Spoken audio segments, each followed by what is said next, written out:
With me is Andrew Sims, one of the founders of the Rapid Transition Alliance, working to speed up responses to climate change. Andrew, good to see you. So we have this massive disconnect, it seems. I wonder, since Paris and since momentum around tackling climate change from governments and countries, what response have we had from the energy sector?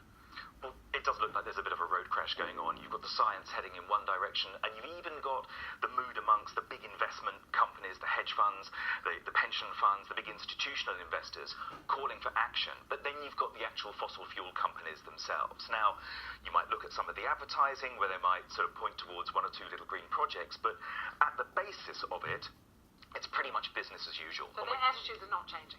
I don't think the attitudes are changing. Where they're really pushed in public, you might get one or two concessions pointing in the direction of a green energy program here. But when you look at what even the big sort of energy think tanks are talking about, they're assuming that demand for fossil fuels, including coal, and that's the big one, that's the bad one in terms of climate change, is going to keep going up for decades to come. But the science is telling us we've got to do exactly the opposite. We've got to bring it down really, really quickly.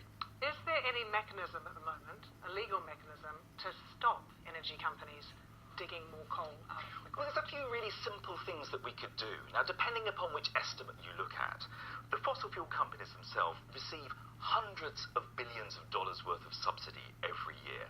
And that ranges from some estimates of 500 billion up to $1 trillion. Now, what governments could begin to do to put pressure on is to stop mollycoddling them, to stop giving them as kind of a duvet and take those subsidies away. After that, there's a range of other things that we can do to make it more difficult. The pressure is going to keep coming from the investment companies, from the pension funds, and a great deal more transparency about where all the carbon is. And that's a big call from investors at the moment. Now, another thing a leaf we could take from history, if you're in a hole, they say, well, stop digging. Well, we could look at a moratorium on new infrastructure, on new developments in the fossil fuel sector. 50 years ago, we're in the 50th anniversary of the nuclear non-proliferation treaty. Well, what about having something like a fossil fuel non-proliferation treaty where we just agreed not to make the problem worse? Now, because it's such a state of flux, there's so much going on at the moment, I think we're going to see a lot of interesting ideas coming out.